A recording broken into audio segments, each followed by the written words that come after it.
Nesses próximos domingos, hoje e nos próximos, voltar no livro de Efésios para meditar no primeiro capítulo.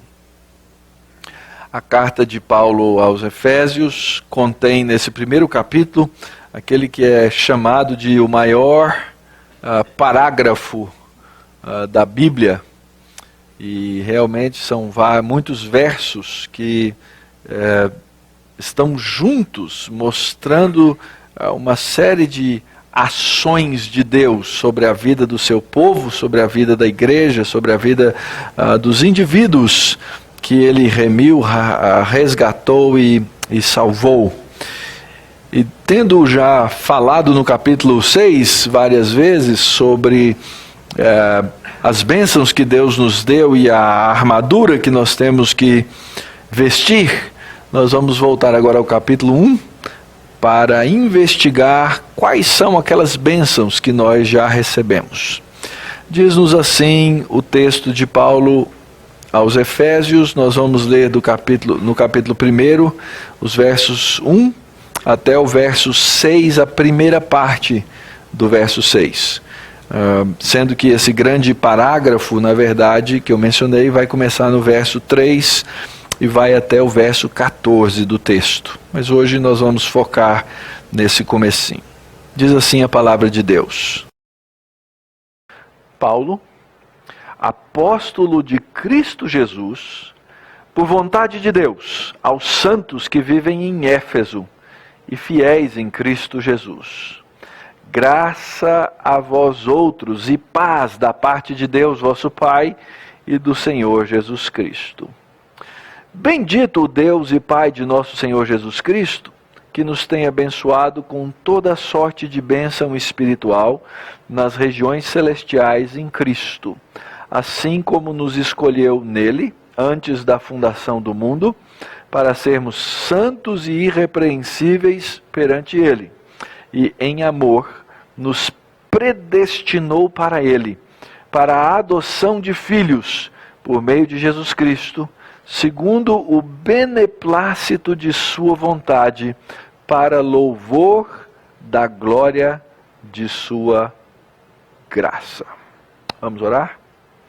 Deus bendito, nós agradecemos agora pela tua palavra, pela oportunidade, ó Deus, de lê-la, de meditar, de debruçar os nossos olhos e coração sobre essa Santa Escritura e aprender a respeito das coisas que o Senhor fez desde os tempos eternos e que nos tocam e nos ensinam e nos afetam até os dias de hoje e também por toda a eternidade. Dá-nos, ó Deus, boa condição de ouvir a Tua palavra nessa hora e que as palavras dos meus lábios e o meditar do meu coração sejam agradáveis na Tua presença, Senhor meu, rocha minha, Redentor meu. Amém. Nós não vamos nos deter prolongadamente nos 3 primeiros versos, apenas vamos rapidamente entender a condição na qual o apóstolo Paulo aqui dirige a sua carta a esses irmãos de Éfeso. É interessante a maneira como Paulo coloca, e ele gosta de usar duplas de ideias, conceitos e pessoas. Ele diz assim, Paulo, ele se apresenta obviamente na carta, dizendo que ele é apóstolo, essa é a sua autoridade para escrever aqueles irmãos de Éfeso, lembrando que obviamente os apóstolos que hoje se dizem apóstolos não tem nada a ver com esse grupo de apóstolos verdadeiros, que são os apóstolos verdadeiros do Senhor Jesus Cristo no Novo Testamento. E eles precisam então entender a autoridade de Paulo, e Paulo fala de onde vem a sua autoridade. Ele usa então essa primeira dupla, apóstolo de quem? De Cristo Jesus, mas também por vontade de Deus. Então a sua autoridade é mais do que confirmada exatamente nessas duas primeiras expressões. Ele tem essa autoridade de alguém que foi enviado por Cristo Jesus e confirmado, obviamente, pela vontade de Deus. Que ninguém então questione essas credenciais do apóstolo Paulo, que são credenciais vindas de Deus, para que ele anunciasse essa palavra. E hoje nós devemos receber então essa palavra como a palavra de Deus. Por que isso é importante dizer numa igreja como a nossa, que já acredita nisso? Nós já acreditamos nisso, nós já recebemos a palavra de Deus. Porque o mundo insiste em dizer ao contrário.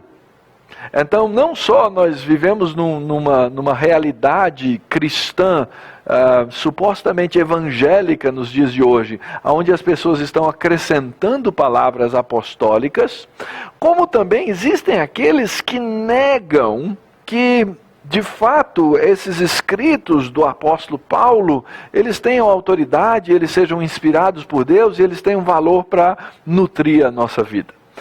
No meio daqueles chamados estudiosos críticos da Bíblia, e a gente acha que são poucos, mas são muitos, alguns dos grandes desse século, que você acha nas livrarias chamadas evangélicas por aí, ele abre a carta de Paulo, ele abre o texto e diz assim, Paulo, apóstolo de Cristo Jesus, ele diz, não foi Paulo que escreveu, esse cara não era apóstolo de verdade, e eu duvido que de fato tivesse um Jesus Cristo na forma como foi descrito nos evangelhos. As três primeiras coisas que o texto fala, eles negam. E está cheio de gente aí assim. Então nós temos que ser cuidadosos e lembrar dessa verdade. Paulo tem autoridade apostólica, ele é enviado de Cristo Jesus e isso é pela vontade de Deus. Ele escreve a quem? De novo, Paulo usa dois conceitos. Ele escreve aos santos que vivem em Éfeso e que são fiéis em Cristo Jesus. Ora, quem são os santos? Nós já estudamos a respeito desse tema anteriormente também. Os santos são aqueles que foram salvos por Deus e que agora, salvos por Deus, recebem um status de santidade. Nós somos vistos por Deus nessa condição de santidade. Não é que nós nos tornamos aqueles santos como no catolicismo ou em outras religiões, pessoas que se tornam ascéticas, que se separam do mundo ou que são capazes de infinitamente fazer o bem às outras pessoas, doando a sua vida para determinadas causas e assim por diante. Não. Santidade aqui, ou esse título que recebemos, que os efésios receberam e que a igreja recebe hoje, é um status. Nós somos os santos de Deus. Deus assim nos vê. No caso, esses santos viviam em Éfeso. Aqui estão os santos que vivem em São Paulo. E que são fiéis em Cristo Jesus. Então o texto nos fala dessa santidade, porque nós fomos separados por Deus. E agora então somos santos para viver essa fé em Cristo Jesus, e nós devemos receber a palavra apostólica, sermos edificados pela palavra apostólica para o bom progresso do Evangelho.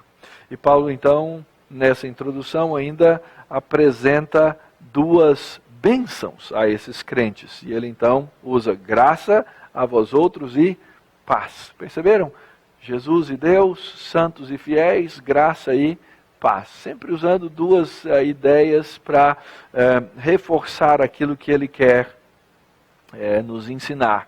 No caso, quando Paulo usa graça e paz, na verdade, o conceito bíblico é que a graça de Deus, que é favor imerecido de Deus, que foi derramada sobre os chamados crentes, mesmo antes deles crerem, essa graça é que permite que nesse mundo eles tenham essa paz. Na verdade, a graça é a fonte da paz. Aqueles que recebem a graça de Deus são capazes de viver nessa paz, uma paz que o apóstolo Paulo diz lá em Filipenses, é uma paz que excede o entendimento, que excede a compreensão dos homens, porque é uma paz que vem de Deus, é o verdadeiro shalom de Deus, é uma prosperidade de natureza espiritual, é integridade diante de Deus. Aliás, esse é exatamente o conceito do shalom no Antigo Testamento. O que era um homem receber o shalom, a paz de Deus? Era exatamente esse homem ter a condição de viver nesse mundo sabendo que Deus não é o seu inimigo. Eu posso ter qualquer inimigo na face da terra, mas eu não posso ter um inimigo, que é Deus. Os outros inimigos que porventura eu tenho, não são capazes de me roubar a paz que vem de Deus. Então o apóstolo Paulo agora traz essa bênção, dizendo graça e paz a vós outros, e essa paz, de novo, tem uma fonte dupla, da parte de nosso Deus e Pai, e do Senhor Jesus Cristo. Então, nós recebemos essa paz, que vem de Deus, por meio da palavra, ou por meio da obra, do Senhor Jesus Cristo, e eu posso viver em paz com Deus. E aqui fica a minha primeira pergunta, então, para vocês que ouvem nessa manhã. Você vive em paz com Deus? Esse é o ponto. Você tem paz com Deus? Você tem paz com o Criador? Você sabe que você está bem com Ele? Sabe quando você apronta com uma pessoa, fez alguma coisa errada, está com medo porque você desagradou, porque você fez uma coisa que aquela pessoa disse para você, não faça isso se você fizer tal consequência, e você fez. E aí, o que você faz normalmente? Qual que é a sua reação normal? É evitar. Eu vou evitar essa pessoa. Quando nós não temos paz com Deus, o que nós tentamos fazer é evitar a presença de Deus. O problema é que não tem jeito de evitar a presença de Deus. Se eu viro a esquina, Ele lá está. Se eu olho para o céu, Ele lá está. Se eu olho para baixo, Ele lá está. Ele está em todo lugar. Então o homem que não conhece a Deus e não conhece a vontade de Deus, ele vive nesse mundo num estado de temor. Ele pode negar isso, ele pode dizer, não, eu não acredito em Deus, não, eu não quero saber de Deus. Mas ele vive nesse estado. E uma hora ele sabe que vai se encontrar com o Criador. Uma hora ele sabe que vai ser confrontado com o Criador. Lembram-se de Gênesis 3? Quando o homem pecou contra Deus, o que ele fez? Ele se escondeu, ele foi criado para viver em intimidade com Deus, ele foi e se escondeu de Deus. Eu já contei essa historinha para vocês, li numa biografia de Jean-Paul Sartre, o grande filósofo existencialista do século passado, casado com a grande filósofa Simone, casado não, eles nunca se casaram por uma questão de princípio, porque não acreditavam em casamento, mas viveram juntos quase que a vida toda, Simone de Beauvoir, que teve aí na mídia esses tempos por causa daquela pergunta aquela questão do Enem, não é isso? Que ninguém nasce mulher. É isso mesmo? Não é? Era essa a filosofia. Bom, de qualquer forma, Sartre narra, e o seu biógrafo coloca isso, que quando ele ainda era bem novinho, eu não me lembro da idade que ele tinha, mas aí antes dos seus 10 anos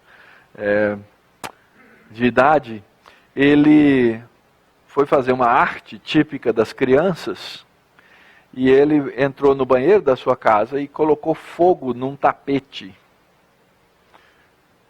Crianças não devem fazer isso, mas boa parte já fez, já colocou fogo em alguma coisa, né? Eu já coloquei fogo em algumas coisas, aprendi da maneira mais difícil que não se deve colocar fogo em algumas coisas. E ele tentou esconder a prova do crime dele lá no banheiro. E ele diz que enquanto tentava esconder aquele tapete queimado, ele percebeu que Deus estava vendo. E ele resolveu naquele dia que a partir daquela hora ele não mais creria em Deus. Os homens fazem isso. Eles tomam decisões. Deus é incômodo quando nós não queremos viver vida de santidade. Deus não aprova essa bandalheira do carnaval que existe aí à nossa volta. E os homens então dizem, Deus fica lá no canto dele, eu fico no meu. Mas uma hora Deus vem para cobrar-lhes. Então é daí que nasce a ideia popular de que Deus é um estraga prazer. Deus só serve para estragar o prazer dos homens. Nada mais errado, nada mais fácil, nada mais fútil, nada mais mentiroso. Mas o homem assim, então, passa a criar uma caricatura de Deus dessa maneira. Então, paz com Deus, ela nos vem da parte dele, do Senhor, nos dando integridade para que nós não mais sejamos seus inimigos. E então o apóstolo Paulo entra no verso 3 do nosso capítulo, e ele começa a nos contar, nesse grande parágrafo, qual foi a maneira com que Deus construiu essa paz, e qual foi a maneira, ou qual é a maneira com que ele mantém a nossa paz no presente, e o jeito que Deus nos garante a paz para o futuro. Então, é possível dividir esse grande parágrafo em 3 tempos históricos. Hoje nós vamos ver a primeira parte, versos 3 a 6a, ele nos escolheu, ele nos predestinou. Versos 6b até o 11, nossa bênção presente, nós temos a redenção, nós temos a remissão, ele nos desvendou essa verdade. E os versos 12 a 14, ele fala da nossa bênção futura. Feitos herança, nós esperamos o penhor até o resgate. E cada uma dessas partes também pode ser identificada com uma das pessoas da Trindade. O apóstolo Paulo gosta de trabalhar com as duplas e ele gosta de trabalhar com as tríades. E ele então diz, no passado o Pai escolheu e predestinou, no presente pela obra o Filho nos deu essas coisas, e no futuro nós temos a garantia e nós temos o penhor que nos é dado pelo Espírito Santo.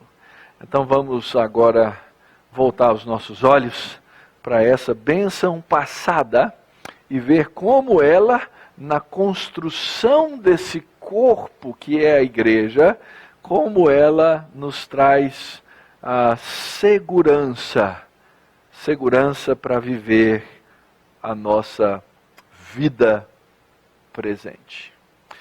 Você se assustaria se eu lhe dissesse que a igreja, o corpo de Cristo, ele foi formado na eternidade passada?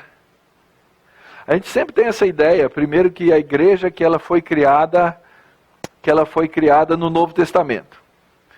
Existem aspectos da igreja que nascem no Novo Testamento, mas a igreja ela não nasce no Novo Testamento, ela nasce no Antigo Testamento. a partir da criação. Mas quando nós observamos a Escritura na sua profundidade, nós percebemos, né, na realidade que essa igreja ela foi de fato criada na eternidade. Eu disse eternidade passada, porque para nós, nós estamos limitados pela nossa condição de viver no tempo. Então nós podemos falar de eternidade passada, eternidade presente e eternidade futura, que é aquilo que nós ainda vamos viver. Ora, Deus criou na eternidade passada esse corpo. E Ele criou esse corpo, criou essa igreja e nos fez novo homem, nova criatura desde a eternidade. Essa é uma coisa tremenda que nós encontramos na Escritura. Então, vamos, já que é um parágrafo longo, e que quando um parágrafo é longo é mais difícil de entender, nós vamos passar parte a parte desse parágrafo, olhando cada coisa que ele nos diz, cada coisa que ele nos ensina. Primeira coisa que nós enxergamos, quando o texto diz assim, bendito o Deus e Pai de nosso Senhor Jesus Cristo, é que existe alguém que é bendito.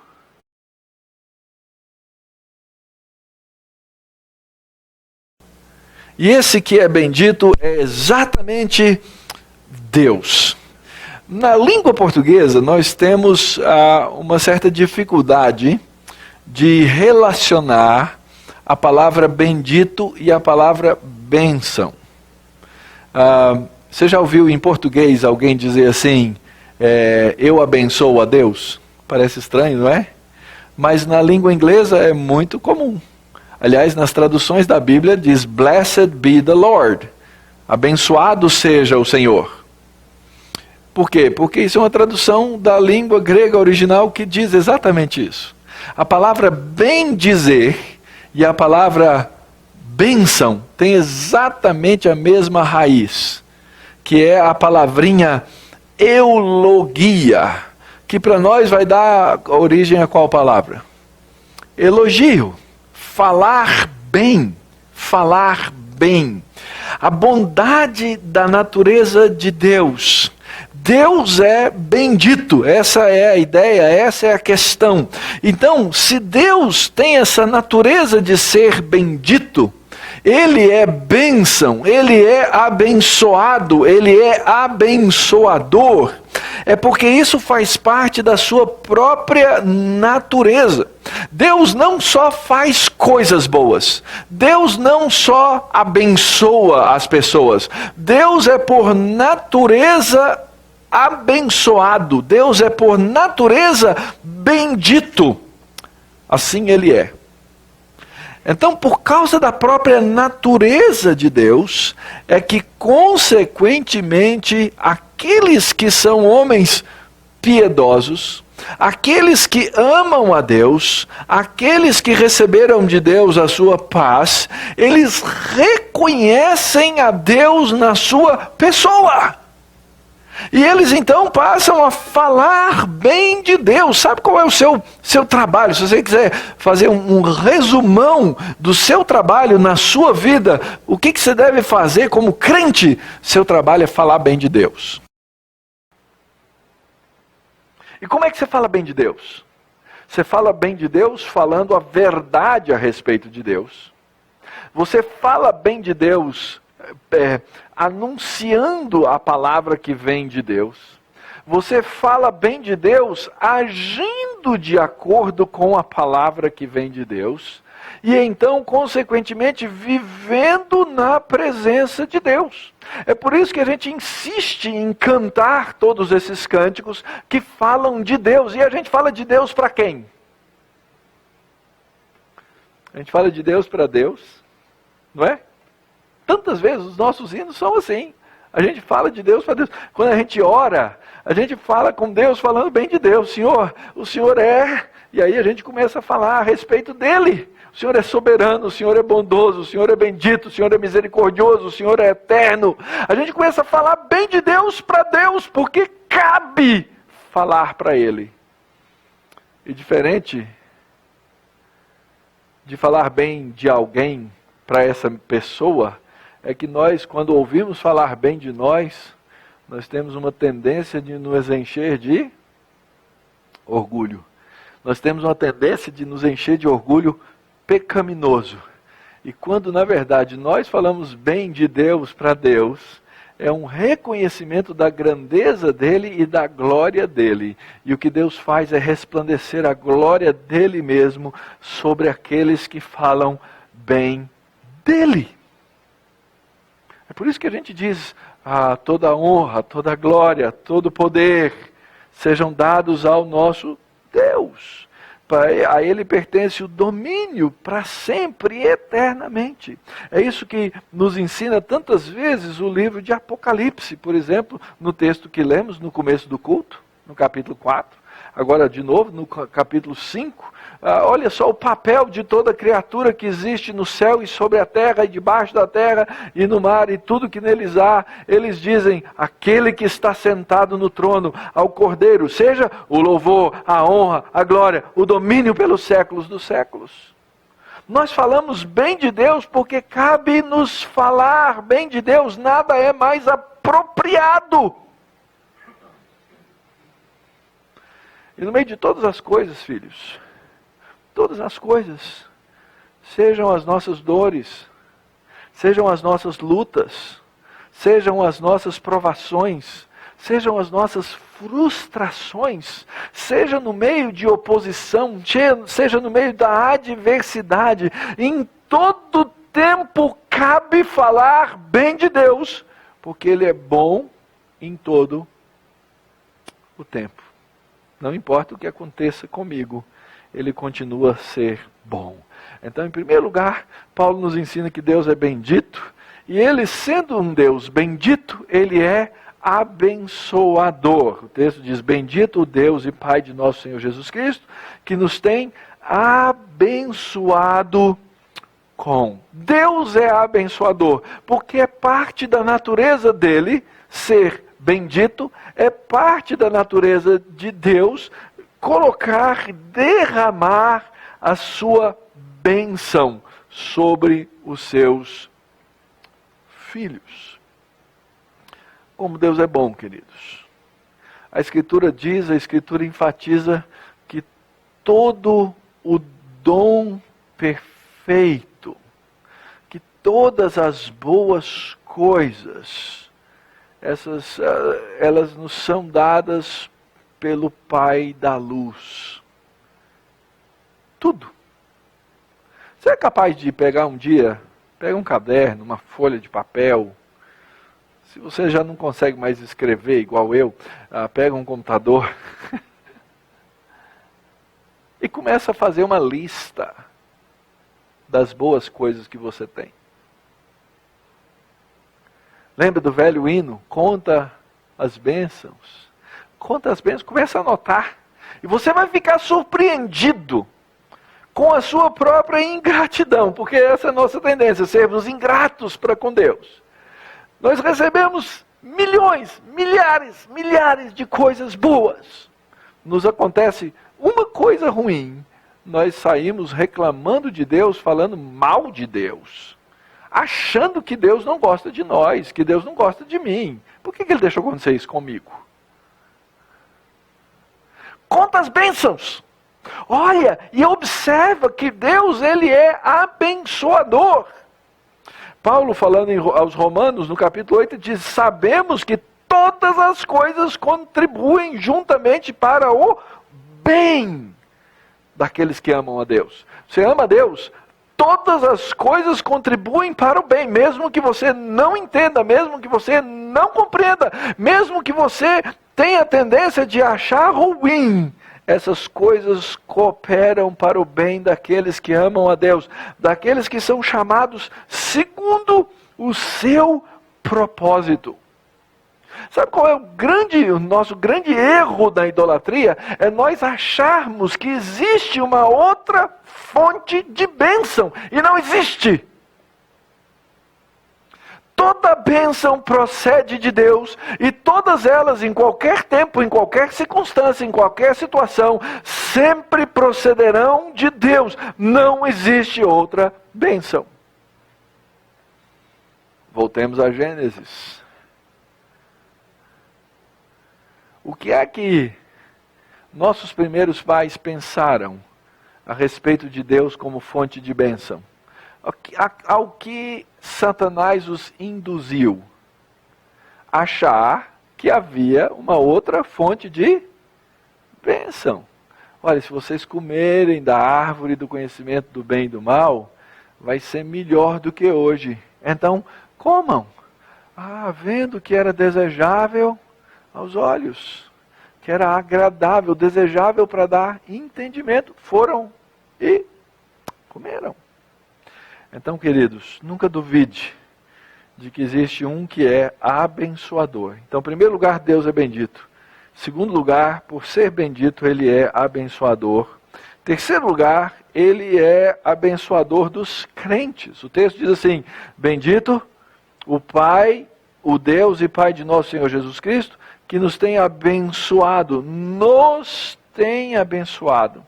Obviamente, Paulo está escrevendo a quem? Aos Efésios, aos santos e fiéis, e então ele está escrevendo à igreja. Aquilo que Paulo disse aos Efésios também serve para nós hoje. Nós que somos os santos que vivem em São Paulo e que são esses fiéis em Cristo Jesus. Deus abençoa os seus na sua maravilhosa graça, na sua providência, no seu plano soberano. Deus escolheu te abençoar. Deus escolheu abençoar a Vanessa. Deus escolheu abençoar a Dona Carmen. Deus escolheu abençoar Armando. E eu poderia citar o nome de cada um aqui que é crente no Senhor Jesus Cristo. Deus escolheu te abençoar, querido. Deus escolheu trabalhar na sua vida. Deus resolveu abrir os seus olhos para você enxergar a verdade, conhecer a verdade, ser liberto por essa verdade. Porque Deus é bom. Porque Ele é bendito. Essa é uma bênção irreversível. Não tem jeito de voltar essa bênção. Deus deu. E nós recebemos de Deus a sua bênção.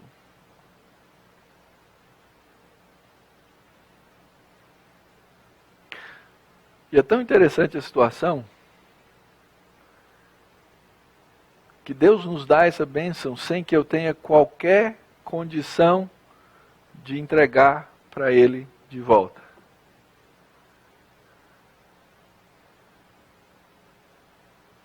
Eu não tenho em mim bênçãos para dar para Deus, mas Deus tem todo o dom perfeito, de maneira que quem é da fé é abençoado junto com o crente Abrão.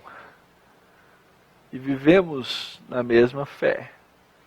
Nós somos esses carentes de toda bênção, e Deus tem todas as bênçãos para nos dar. Adivinha qual é a palavra abençoado aí? De novo, mesma palavrinha, eulogia. Deus resolve falar bem daqueles que são seus. Só que tem uma diferença quando Deus fala e quando eu falo. Eu posso chegar para o Paulo e dizer: Paulo, Deus te abençoe. Ele vai até gostar, eu acho, né, de ouvir essas palavras do pastor.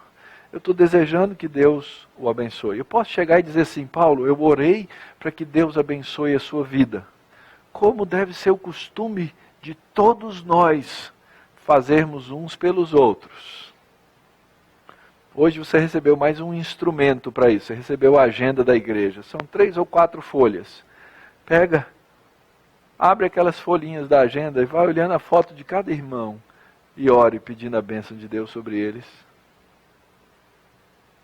Peça a bênção de Deus. Nós fomos chamados para abençoar uns aos outros. Mas Deus, quando eu faço isso, eu tenho que recorrer a Deus para fazer isso, porque eu não tenho essa condição. Agora, quando Deus fala, as coisas acontecem. Quando eu falo, eu tenho que falar e agir depois. Porque eu posso muito bem orar pelo Paulo e dizer, Deus, abençoa o Paulo. E falar mal do Paulo. E aí eu caio naquela contradição lá de Tiago. Da mesma fonte procede água doce e água amarga. Não funciona, né? É uma contradição. Mas se o Paulo estiver precisando de alguma coisa, eu tenho que, além de dizer e pedir a Deus, eu tenho que ir lá e fazer o que eu puder fazer. Agora, quando Deus fala, quando Ele fala, a palavra dEle abençoa por si só. Porque é aquela palavra da criação. Deus disse, haja e ouve. A palavra de Deus é diferente. Deus tem nos abençoado. Deus tem poder na sua palavra para nos trazer bênção. Ele diz, e Ele já disse, vocês são os santos. Vocês são os fiéis em Cristo Jesus. Que tipo de bênção Ele nos dá? As bênçãos espirituais. Ele diz assim, toda sorte de bênção espiritual. O que será que são bênçãos espirituais? Nós vivemos essa dicotomia entre as coisas, entre o físico e o espiritual. Você é um ser o quê? O que você é? Você é um ser inteiro, completo. Você não pode ser dividido. A gente tem essa mania, esse indivíduo ele tem recebido muitas bênçãos materiais, mas ele não tem bênçãos espirituais. A gente divide o mundo, a vida, como se assim fosse. Eu costumo dar o seguinte exemplo. Se eu chegar num indivíduo, eu não vou fazer isso não, tá? Mas se eu chegasse e desse-lhe uma bolacha, ou um biscoito, né? Diz que existe essa discussão grande aí, mas se eu lhe desse uma bolacha, um tapa no rosto, e esse indivíduo depois fosse entrevistado, e eu perguntasse para ele, você levou um tapa do pastor? Ele diz, levei. Pegou aonde? No rosto. E doeu aonde? Será que a gente é capaz de dividir? Olha, doeu no meu rosto, mas doeu na minha alma, ou doeu no meu espírito? E essa pessoa diz assim, agora porque eu levei o tapa e doeu, eu estou revoltado. Revoltado qual parte? O rosto ficou revoltado? Não. A alma ficou revoltada, ou o espírito ficou revoltado? O fato, queridos, é que nós somos inteiros. Nós somos inteiros. Nós somos corpo, nós somos alma, nós somos espírito. Então, quando o texto diz assim que Deus nos abençoou com toda sorte de bênçãos espirituais, e Ele ainda vai acrescentar nas regiões celestes, nós vamos ver no próximo slide, isso não significa que essas bênçãos não dizem respeito a mim aqui, agora. As coisas que Deus me dá, que me vêm, elas são dadas para o meu espírito, para a minha mente, para o meu corpo, para a minha vida diária. E Ele é a fonte dessas bênçãos espirituais. E nós já recebemos todos os recursos necessários. Como eu disse anteriormente, eu já recebi o amor. A Escritura diz, o amor de Deus já foi o quê? Derramado. Não foi dado de conta gota, não. Ele foi derramado. A paz de Deus já nos foi entregue. O Espírito, Ele já nos deu o seu fruto, Ele já nos deu alegria. A gente vive dizendo, Senhor, me dá força. Deus diz assim, você já tem a força. E não é como no pensamento pentecostal, que diz assim, você já tem, mas você tem que se apropriar dela. Não, você já tem e você já é proprietário. Eu diria assim, faça uso.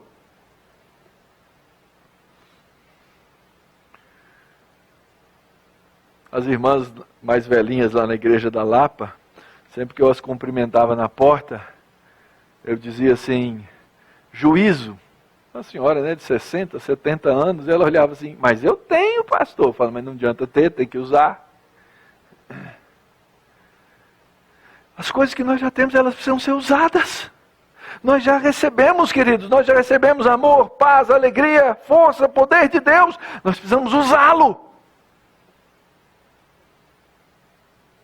Temos que fazer uso das coisas que Deus já nos deu. O Senhor Jesus já disse: a minha paz vos dou.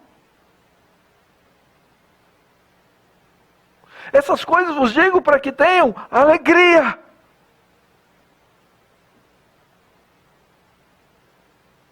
Tudo posso naquele que me... Isso é nosso. Isso pertence ao povo de Deus. Isso pertence aos crentes, aos santos, aos fiéis. Então essas bênçãos que o texto diz, elas já nos pertencem, elas são espirituais porque nós somos seres espirituais.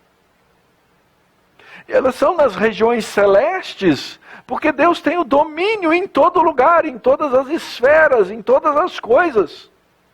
É verdade que a gente vive uma cidadania que às vezes nos traz contradições no coração,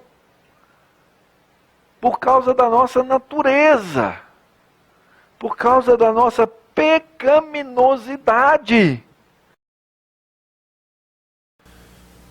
Mas é por isso que eu devo encher a minha mente de tudo que é bom, tudo que é agradável, tudo que é de boa fama. É por isso que eu tenho, segundo o apóstolo Paulo em Colossenses, eu tenho que buscar as coisas lá do alto, eu tenho que desejar as coisas lá do alto, as coisas que estão nesse contraste com as coisas do mundo. E o mundo é mundo mesmo, né? A gente está vendo agora, esses dias. A gente está vendo, não, eu não vi nenhuma cena de carnaval até agora. Graças a Deus. Mas na hora que eu ligar a televisão, eu sei que vou ver. Porque está encharcado. Está inundado. A gente começa a preocupar, será que a minha escola vai ganhar esse ano, né? Então... A Denise perguntou qual era a minha escola, eu disse, eu vou escolher na quarta-feira depois, né, do resultado. As pessoas vivem cheias dessas coisas, cheias de pecado, porque são filhos do mundo. A Escritura diz, o homem natural, ele não pode entender as coisas de Deus. E nós vivemos nesse mundo, nessa tensão. Nós estamos no mundo, mas não pertencemos a ele. Mas nós, crentes, podemos escorregar, podemos tropeçar e não andar no Espírito.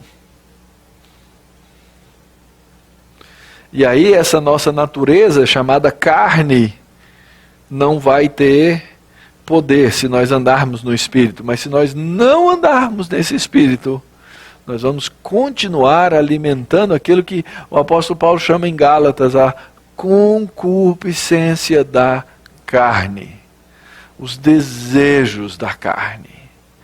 Nós vamos viver sem ter a mente de Cristo e vamos viver tristes, porque o crente de verdade... Não existe, segundo o meu ver, esse conceito que é tão popular do crente carnal, que é aquele crente que vive com um pé na igreja e outro no mundo. Eu não enxergo isso. Ou ele é lá ou ele é de cá. Mas a Escritura usa a expressão crente carnal. O que é um crente carnal? Crente carnal é aquele que não tem a mente de Cristo. Aquele que não tem a mente de Cristo, ele não pensa, ele não raciocina, ele é crente, mas ele não desenvolve a mente de Cristo. Então ele não enxerga as coisas na perspectiva de Cristo. Ele precisa sempre ser alimentado como uma criança. Ele precisa ser alimentado como uma criança. Ele não amadurece. Ele não chega a outro estágio de crescimento na sua vida espiritual. E assim, ele não entende as bênçãos que ele já recebeu em Cristo Jesus. Esse é o local das nossas bênçãos. Essas bênçãos eu recebi aqui nessa terra, ainda que sejam nas regiões celestes. Porque na verdade eu sou um cidadão do céu. Na verdade eu não me apego, eu não devo me apegar às coisas do mundo. Eu não devo me apegar a essas coisas que não são boas, que não têm valor, que não glorificam o nome de Deus em nada. Quem é o agente da bênção? Em Cristo Jesus. Bendito Deus e Pai de nosso Senhor Jesus Cristo, que nos tem abençoado com toda sorte de bênção espiritual nas regiões celestes em Cristo. O apóstolo Paulo é o campeão do uso dessa expressãozinha, em Cristo. E aqui ele está dizendo que Cristo é o agente da nossa bênção. Nós recebemos porque nós estamos em Cristo. Nós estamos unidos ao Senhor e somos um espírito só com Ele. Essa é a nossa unidade como cristãos.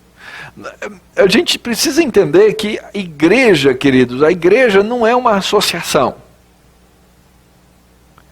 Nós não estamos juntos como igreja porque nós concordamos com determinadas coisas em comum. Não, a gente entendeu comumente, nada disso. Aquilo que nós temos em comum, nós temos em comum porque nós recebemos de Cristo. Nós temos em comum porque nós recebemos comumente uma vida eterna que vem de Deus e que bate, pulsa na nossa alma, no nosso coração, é parte daquilo que nós somos. É esse Espírito de Deus que testifica na minha vida, que testifica na sua vida, com o nosso Espírito de que eu sou filho de Deus e você é filho de Deus. Opa, peraí, tem um negócio diferente aqui. Eu sou filho de Deus, Nalu é filho de Deus, Flávio é filho de Deus. Isso é que nos traz juntos em Cristo Jesus. Então, quando nós estamos em Cristo, a riqueza de Cristo passa a ser nossa riqueza. Olha só o que o texto está dizendo, olha aí no verso 17 de Romanos 8. Ora, se nós somos filhos, filho é herdeiro. E se Cristo é filho de Deus e eu sou irmão e eu estou com Ele em Cristo, eu sou herdeiro de Deus. Eu sou co-herdeiro com Cristo. E se o meu Senhor Jesus Cristo passou pelo sofrimento, Ele passou pela glória, eu também vou receber essa glória. Eu estou em Cristo. A posição que Cristo conquistou, Ele dá para mim. Isso é estar em Cristo. E eu agora passo a viver nessa perspectiva. Esse que é o agente da bênção, na verdade, é a pessoa da bênção. Porque eu vivo nele. Daí a expressão de Paulo em Gálatas. Agora já não sou eu quem vivo, mas é Cristo que vive em mim. E agora eu vou viver então em Cristo. Então nesse verso 3, o apóstolo Paulo nos explicou todas essas coisas. Que Deus é bendito, que Deus é abençoador, que nós somos abençoados, que nós já recebemos essas bênçãos espirituais, que essas bênçãos foram dadas para serem usufruídas na nossa vida e que nós vivemos na pessoa de Cristo. Como é que Ele junta todas essas coisas, ou como é que Ele ajuntou essas coisas para que nós chegássemos nesse ponto? Esse é um grande ponto de discussão, grande motivo de debate. Afinal de contas, o que é que Deus enxergou em você para te salvar? O que é que Deus enxergou em você para te salvar? Qual é o seu mérito para você ter chegado aqui e ser parte desse corpo? E aí o apóstolo Paulo vai explicar para que nenhum daqueles irmãos da igreja de Éfeso e nenhum dos irmãos da igreja presbiteriana da Barra Funda tenha qualquer motivo de vanglória. Porque Ele não me escolheu e Ele não te escolheu por absolutamente qualquer mérito que houvesse em mim ou você. Então ele fala-nos no verso 4 a respeito do método de Deus para fazer isso. Chama-se eleição. Não existe não existe doutrina na Bíblia que seja mais humilhante do que essa.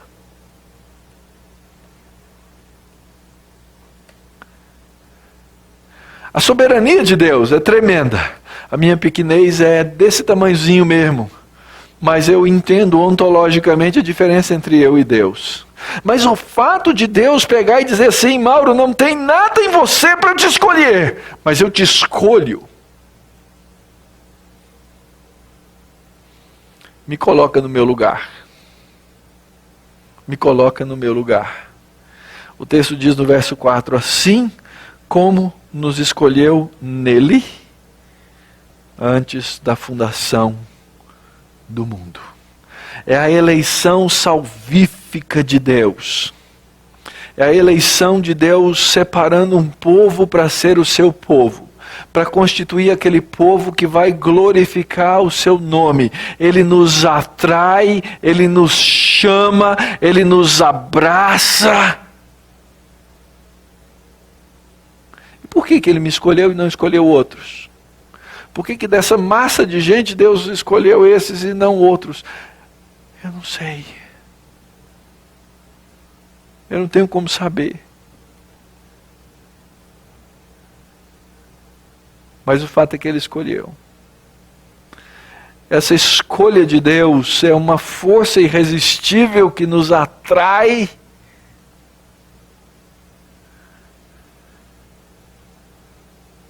E que nos ajunta a Cristo.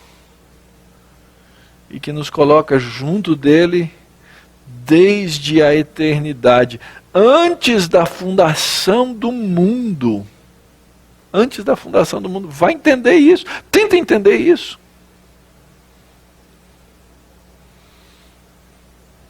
Essas são as antinomias da Bíblia. Que Deus não me chama para entender, Deus me chama para me submeter.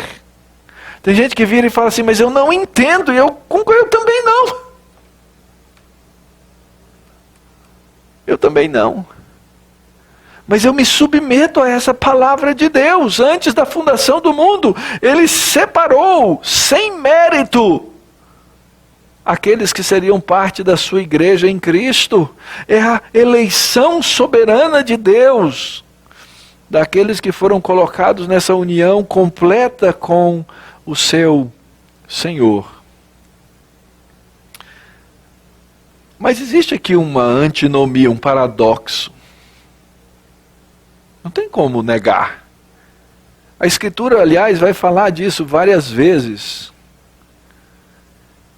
É Deus quem chama, é Deus quem escolhe, é Deus quem busca, é Deus quem traz, é Deus quem recebe, mas é o homem que vem. É ou não é? A Bíblia fala assim. Olha só como Jesus diz, ninguém pode vir a mim se o Pai que me enviou não trouxer. Então quem traz é o Pai. Ele traz aqueles que Ele elegeu. Eu vou ressuscitar essa pessoa no último dia. Está escrito nos profetas, serão todos ensinados por Deus.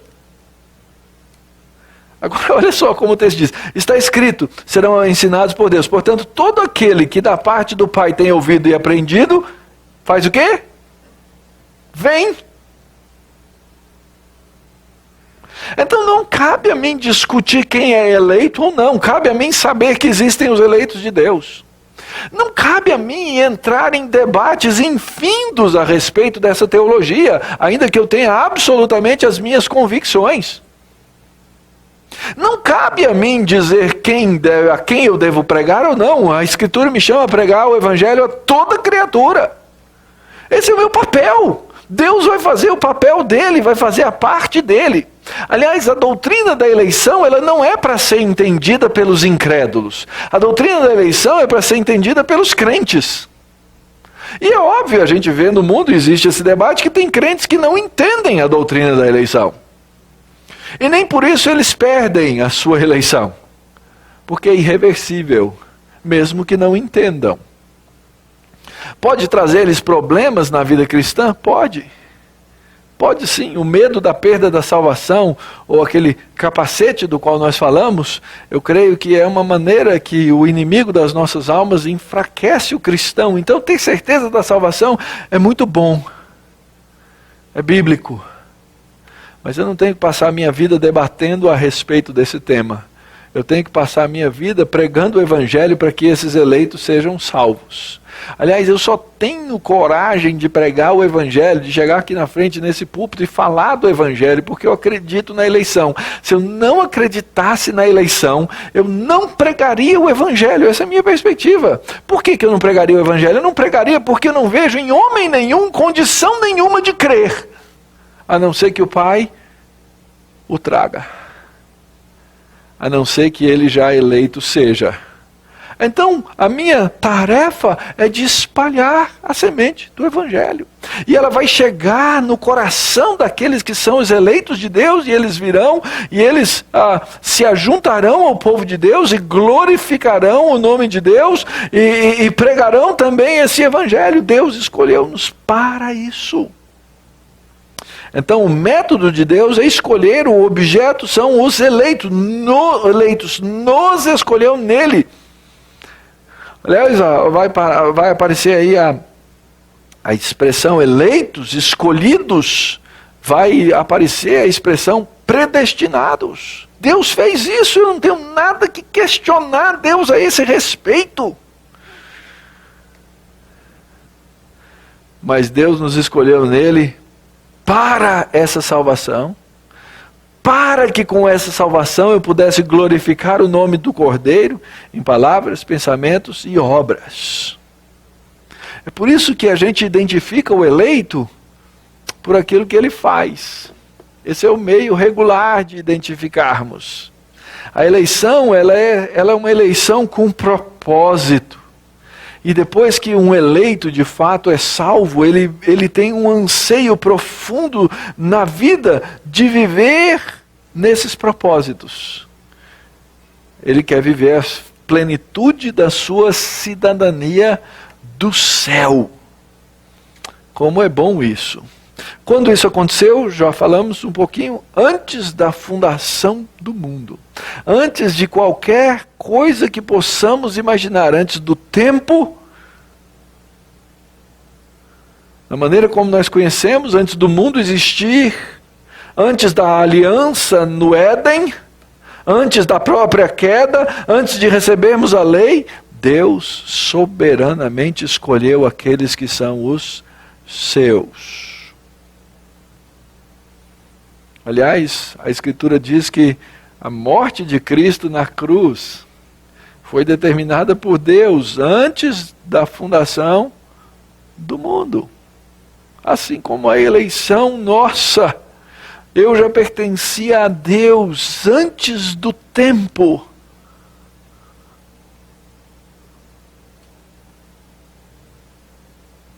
Meu nome estava escrito no livro da vida, antes da criação. É isso que a palavra de Deus diz. O que pode me dar mais segurança na vida cristã do que todas essas coisas? Com um propósito, para sermos santos, para vivermos de maneira irrepreensível diante dele. Nós precisamos entender que essa salvação que nos é entregue, que nos é dada e que nos é assegurada pela eleição de Deus,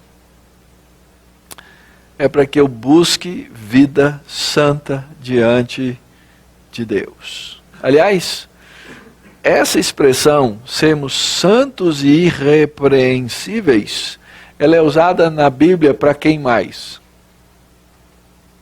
Para o Cordeiro. Lembra como que devia ser o Cordeiro? O Cordeiro, ele devia ser irrepreensível, sem mancha, sem mácula. E é porque eu estou no Cordeiro que eu posso agora desejar viver uma vida sem mancha e sem mácula.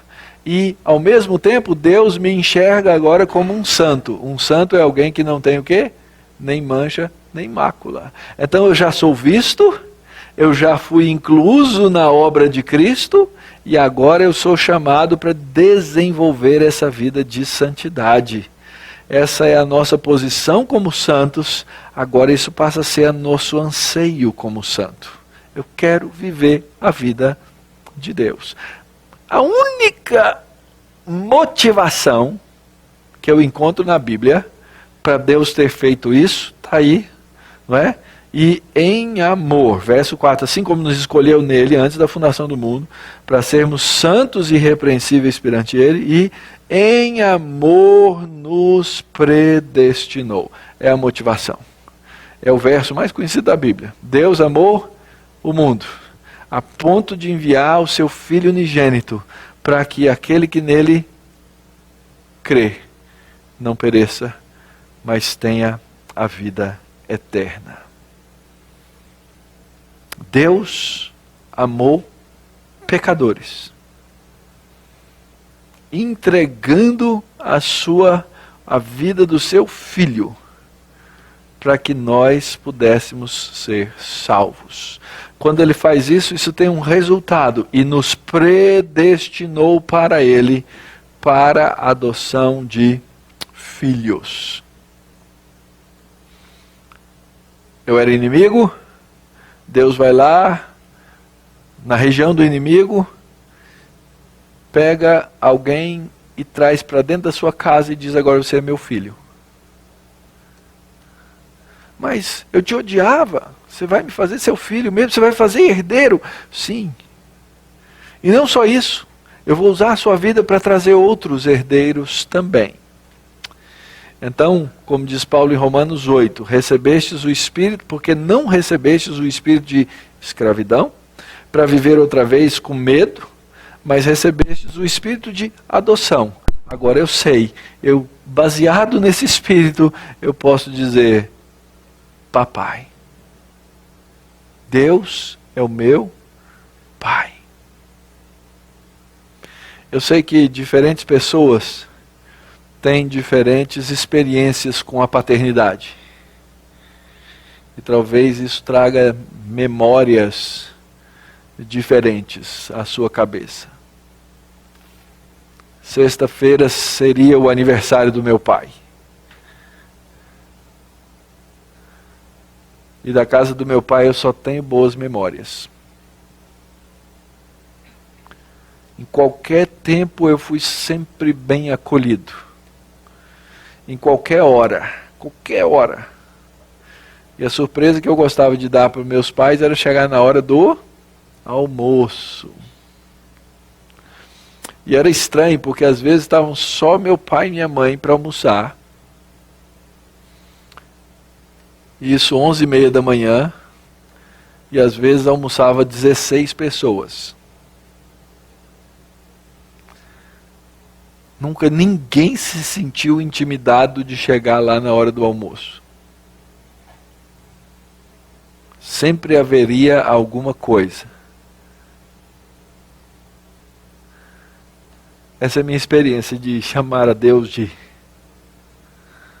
papai. Talvez a sua experiência não seja boa. Isso não invalida a verdade de Deus. Porque esse é o Deus verdadeiro, que é Pai verdadeiro. E que sempre vai acolher você na casa dele. Sempre. Percebem? É adoção. É adoção. Qual o alvo disso, queridos? O alvo disso é a glória. O louvor da glória da sua graça. Essa glória que vem no falar bem de Deus. E Ele quis que nós fôssemos seus filhos, para que nós o adorássemos e o louvássemos em toda a nossa vida, em toda a nossa existência. E Deus permanece trabalhando em nós, para o seu próprio prazer, para a sua alegria. Por isso que Jesus dizia assim: filhinhos, não temam.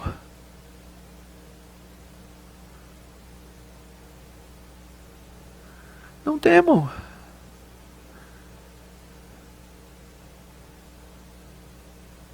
Porque o Pai vos escolheu para vos dar o reino, fazendo de cada um de nós herdeiro junto com Cristo.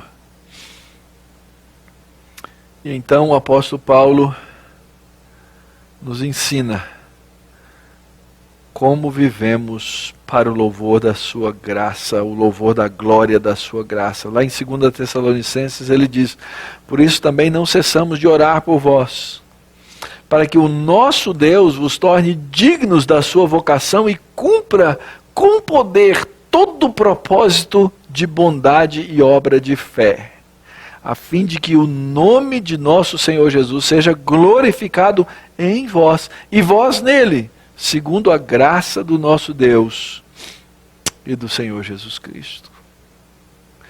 Queridos, é tão bom quando nós entendemos qual é o nosso papel no mundo. Tão bom. É tão bom quando nós entendemos que aqui nós estamos cumprindo esse papel ao ouvir a palavra de Deus, ao glorificar o nome de Deus, ao falar bem de Deus, ao exaltar o nome de Deus, ao cumprir as suas ordens, ao cumprir seus mandamentos. Tão bom. E se você está aqui hoje, porventura você não entende, eu quero dizer que eu oro por você.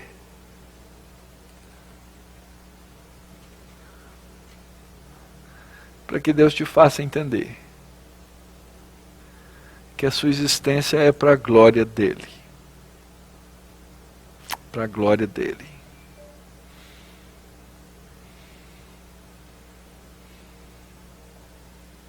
O que faremos então, queridos? Primeira coisa, faz parte do meu papel como pastor, seguindo aquilo que a Bíblia faz, afirmá-los em Cristo Jesus. Afirmá-los e confirmá-los. Então vou dizer para você todas essas coisas que estão aí. Primeira coisa, Deus é bendito e Deus te escolheu, se você crê nele. Deus é bendito e Deus te abençoou. Deus é bendito e te amou em Cristo. Deus é bendito e te predestinou e te adotou. Deus é bendito e te chamou para a santidade. Deus é bendito e te separou para a glória dele. Isso é verdade para a sua vida, isso que esse texto está dizendo. Então agora você vai perguntar assim, mas o que eu faço então, pastor? Viva para a glória de Deus, alimentando em primeiro lugar a sua mente com a palavra de Deus.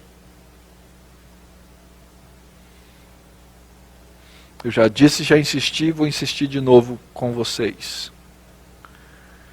Esse aqui é o momento mais significativo de aprendizagem do povo de Deus. Você vai falar assim, mas é porque o senhor é pastor, o senhor quer ver os crentes na igreja. É verdade, eu quero ver os crentes na igreja sim.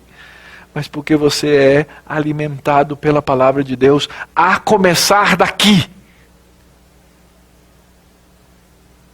Então, enche a sua mente com a palavra de Deus. Alimente-se junto com o povo de Deus dessa palavra.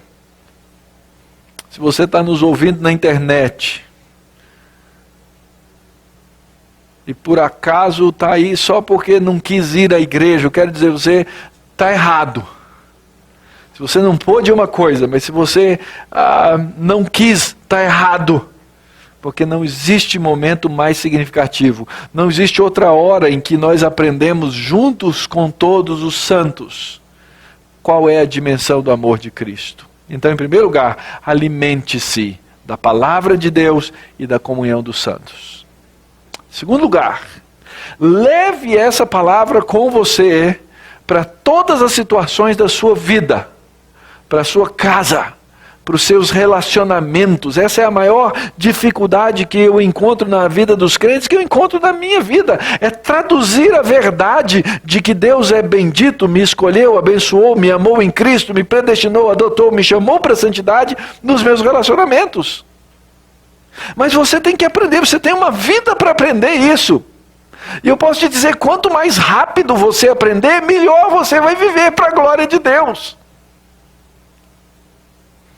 Então leve a verdade, traduza a verdade na sua vida e nos seus relacionamentos.